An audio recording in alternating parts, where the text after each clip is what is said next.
Et on oublie de dire que nous avons également apporté le sida lorsque nous avons utilisé le peuple congolais comme des cobayes pour réaliser nos vaccins contre la polio. Désinformation et hypocrisie une fois de plus.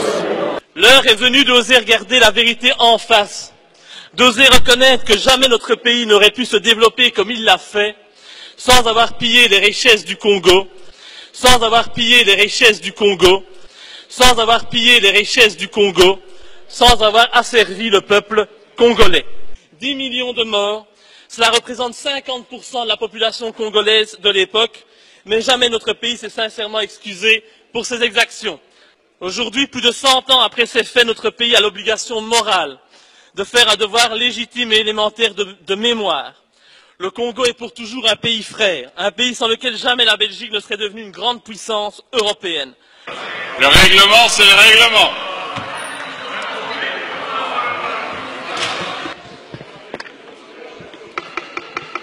Cinq minutes, Monsieur le Président, c'est parti.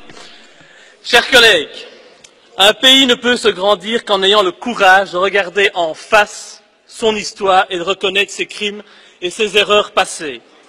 En ce sens, et afin de créer une nouvelle collaboration saine, éthique et respectueuse entre notre pays et la République démocratique du Congo, je pense qu'il est notre devoir, comme l'ont fait avant nous d'autres anciennes puissances coloniales, d'ouvrir les pages les plus sombres de notre histoire.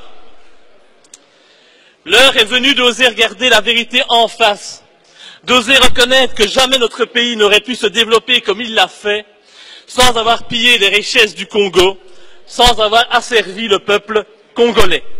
De nombreux bâtiments bruxellois, comme le Cinquantenaire, le musée de Tervuren, ont été construits avec le sang du peuple congolais. De grands projets, comme le port de Zeebrugge, ont été financés par les richesses du Congo. Le travail forcé imposé par Léopold II, le roi des Belges, avec l'assentiment du Parlement entre 1885 et 1908 ne s'est pas fait sans mal.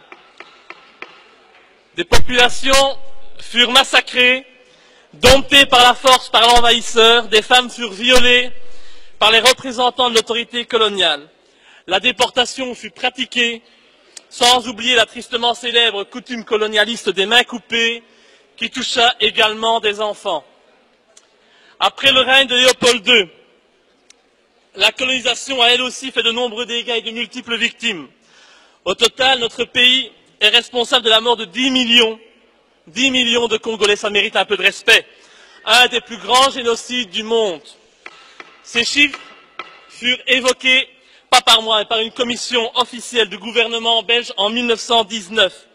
10 millions de morts, cela représente 50% de la population congolaise de l'époque, mais jamais notre pays s'est sincèrement excusé pour ces exactions.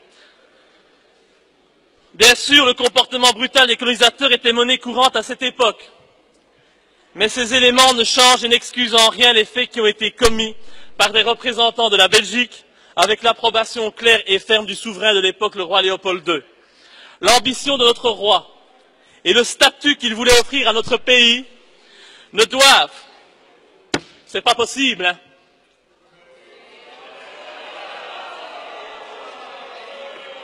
respectez, s'il vous plaît, les morts au niveau du Congo. On ne doit pas, nous ne pouvons pas manipuler la mémoire collective de la Belgique, ni salir la mémoire collective des Congolais.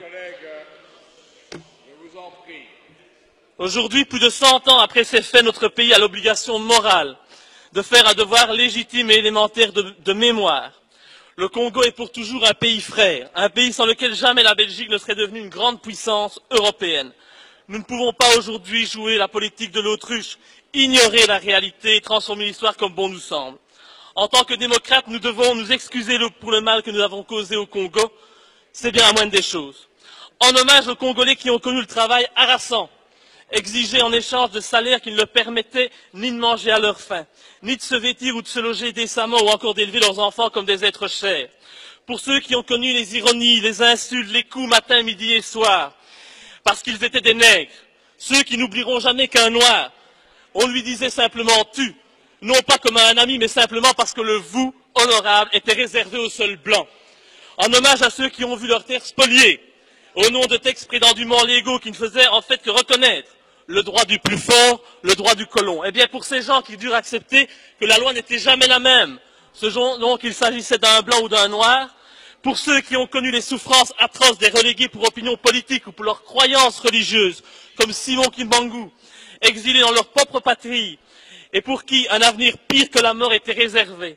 En hommage à l'auteur d'une partie de ce texte, Patrice Lumumba, arrêté et tué parce qu'il avait eu le courage de dire la vérité, parce qu'au Congo belge, il y avait dans les villes des maisons magnifiques pour les Blancs et des paillotes croulantes pour les Noirs.